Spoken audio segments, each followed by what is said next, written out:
Hello guys, आपका mother Gupta channel पे एक बार फिर से स्वागत है। जेईई मेन 2025 चैप्टर थर्मोडायनेमिक्स और बहुत ही प्यारे कॉन्सेप्ट से क्वेश्चन है। तो इसमें आप क्वेश्चन को पढ़ लेते हैं पहले, फिर मैं आपको कॉन्सेप्ट समझाता हूँ।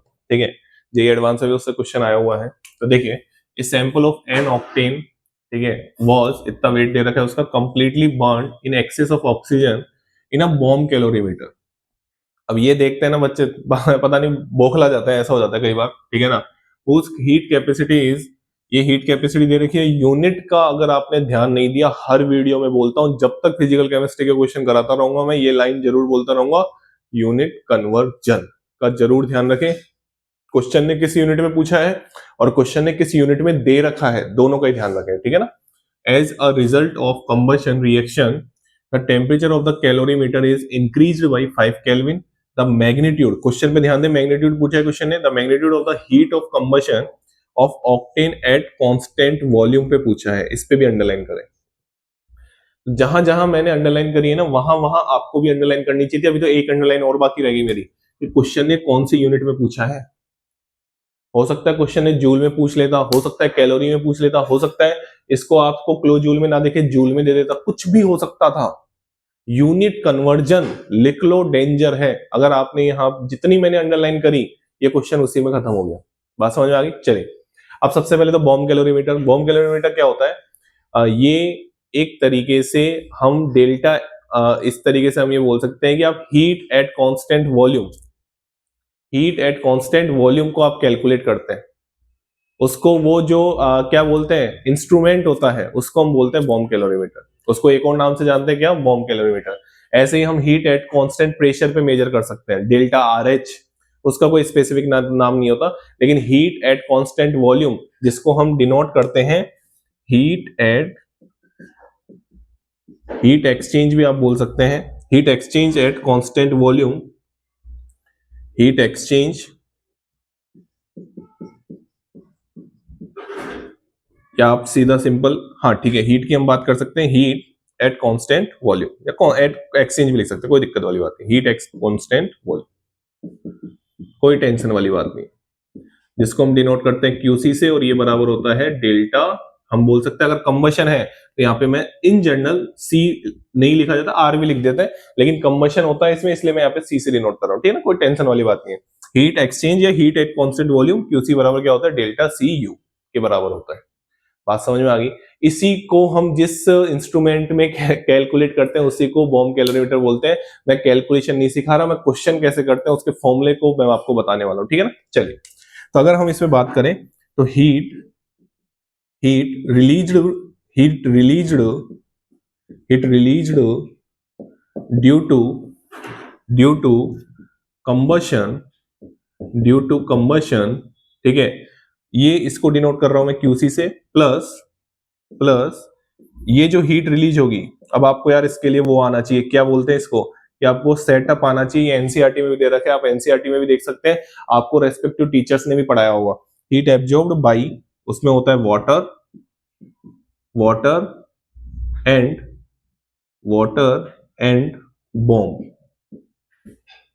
एंड बॉम्ब, वो जो मटेरियल होता है उसकी बात कर रहे हैं यहाँ पे। और ये किसके बराबर होता है? इसका सम 0 के बराबर होता है, क्योंकि वो इंसुलेटर लगा होता है बाहर, हीट का एक्सचेंज वहां पे नहीं होता। तो ये सम के मतलब जितना कंबशन में हीट रिलीज होगी, उतना ही ये एब्जॉर्ब करेगा। मैं आपको फॉर्मूले बता रहा हूं, ये क्वेश्चन 1 मिनट का भी नहीं है अगर मैं इसको करता तो। लेकिन आप समझे, पहले आपको ये समझना है, उसमें पहले इंस्ट्रूमेंट देखे, उसका जो जो भी चीज वो चीज बताना चाह रहा है, जो मैंने यहाँ पे लिखी है कि आप जिसका भी कंबशन करवा रहे हैं, उसमें जो भी हीट रिलीज हो रही है वो एब्जॉर्ब कर रहा है वाटर एंड बॉम्ब।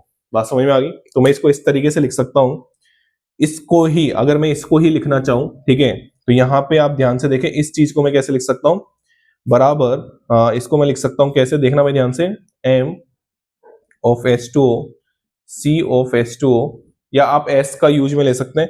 ठीक है, मैं एस ले लेता हूं, जिससे क्या नोटेशन ध्यान में रहे बच्चों को, कोई टेंशन वाली बात नहीं है। M s H2O plus m bomb, s bomb into delta T. ये आप काम में ले सकते हैं। कोई भी यहाँ पे आप आराम से देखें, ये जो मैंने फॉर्मूला लगाया है वो ms डेल्टा टी, ये आपने पढ़ा भी होगा। डेल्टा एच बराबर क्या पढ़ा होगा बच्चा? डेल्टा एच बराबर आपने पढ़ा होगा ms डेल्टा टी। m क्या होता है यहाँ पे? Mass of substance. s क्या होता है यहाँ पे? स्पेसिफिक हीट कैपेसिटी होती है, स्पेसिफिक हीट कैपेसिटी। अच्छे से सुन लेना, ध्यान से सुन लेना, दोनों कान खोल के सुन लेना। यहाँ पे जो s है वो स्पेसिफिक हीट कैपेसिटी, यहाँ पे भी स्पेसिफिक हीट कैपेसिटी। बात समझ में आ गई? कोई दिक्कत वाली बात? अब इसका केवल एक ही फॉर्मूला नहीं है, इसके कई फॉर्मूले हैं। आओ मैं समझाता हूं आपको, ठीक है ना। इसको मैं रफ कर रहा हूं थोड़ा सा, इसको मैं थोड़ा सा रफ कर रहा हूं, ये इसको कोई टेंशन वाली बात नहीं है, ठीक है, ठीक है। और इसको भी मैं अब रफ कर रहा हूं, ठीक है। क्या आराम से देख लो, ये मैंने समझा दिया है, ठीक है। अब आप आराम से देखें, तो इसको मैं मिटा रहा हूं भाई, ठीक है। चलिए, तो ये जो फॉर्मूला है ना, हीट एब्जॉर्ब्ड बाई, तो उसी को आप ध्यान से देखें, कोई टेंशन वाली बात नहीं है। इस फॉर्मूले को ही मैं कितने तरीकों से लिख सकता हूं, आ जाओ आ जाओ, पूरा रफ कर देता हूं मैं एक बार, देखो इधर। तो heat absorb by water and bomb बराबर क्या होता है बच्चा? आओ इधर देखो ध्यान से बेटा, पहला फॉर्मूला दिखा रहा हूं, देखो इधर। आपको जो क्वेश्चन में दे रखा होगा उसके अकॉर्डिंग आप फॉर्मूला अप्लाई करेंगे। देखो पहला formula m of H2O S of H2O plus m of bomb S of bomb into delta T, ये पहला फॉर्मूला है। इसी का दूसरा फॉर्मूला देखो, ये पहला फॉर्मूला है, दूसरा फॉर्मूला देखो, इसको आप ऐसे लिख सकते थे C of H2O plus C of bomb into delta T. कोई टेंशन वाली बात नहीं है, ठीक है।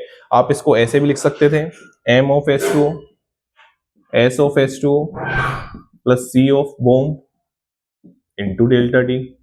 अब यहाँ पे C क्या हो जाता? Heat capacity. हीट C जो बता रहा है, यहां लिख दूं क्या? C जो बता रहा है वो हीट कैपेसिटी को बता रहा है, हीट कैपेसिटी को बता रहा है।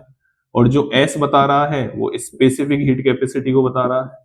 ये आपने पढ़े होंगे, ये बेसिक्स है थर्मोडायनेमिक्स के, ये तो पढ़े होने चाहिए ही आपको, कोई टेंशन वाली बात नहीं, ठीक है। एक और फॉर्मूला बनता है, इन दोनों को भी कंबाइन कर दो। तो इन दोनों को जब कंबाइन कर दोगे ना, तो ये फॉर्मूला बनता है C system into delta T. ये फॉर्मूला भी बनता है C system into delta T. System बोले तो कैलोरीमीटर।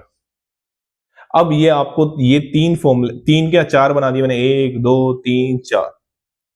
जैसी क्वेश्चन में इंफॉर्मेशन होगी वैसा क्वेश्चन सोल्व करोगे आप। ये देख लो ध्यान से, सब कुछ बता दिया मैंने आपको।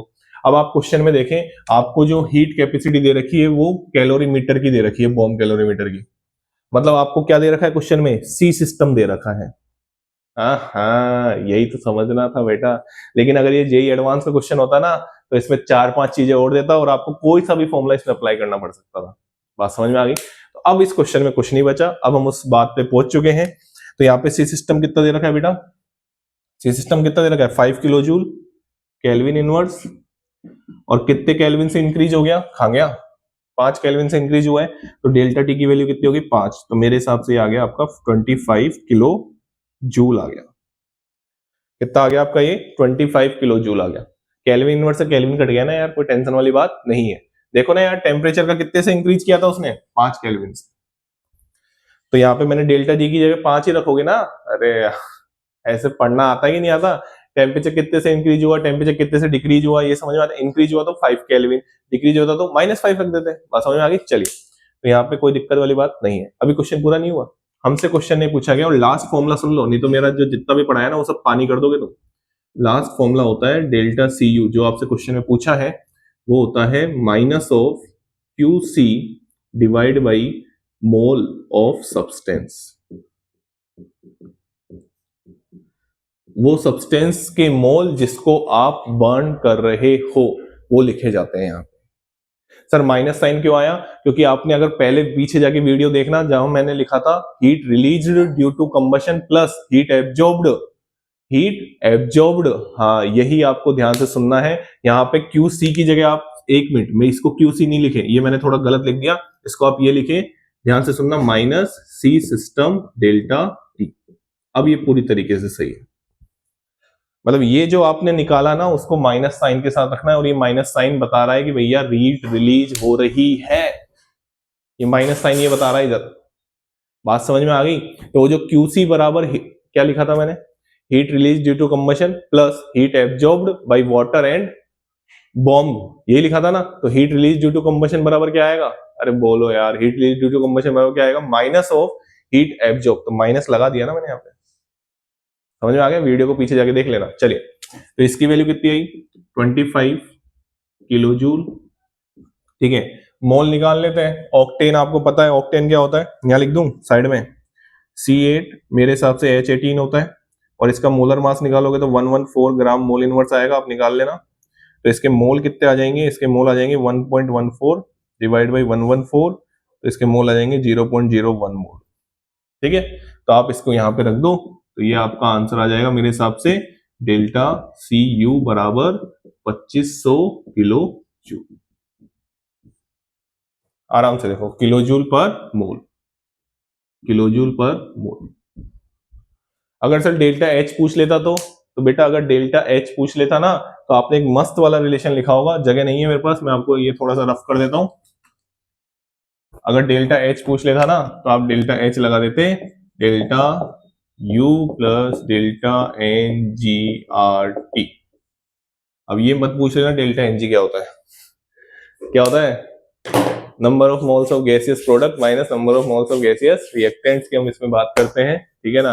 तो इस चीज का ध्यान रखें, मैंने पूरा बॉम्ब कैलोरीमीटर जैसा भी क्वेश्चन बनता है सारे फॉर्मूले आपके सामने हैं, अप्लाई करना सिखा दिया, माइनस साइन क्यों आया वो सिखा दिया, सब कुछ सिखा दिया, ठीक है ना। चलिए, thank you so much, channel को लाइक करें, शेयर करें और सब्सक्राइब करें। बट एक चीज और सुन लें, क्वेश्चन ने मैग्नीट्यूड पूछा था, इसलिए मैंने यहाँ पे माइनस का साइन नहीं लगाया।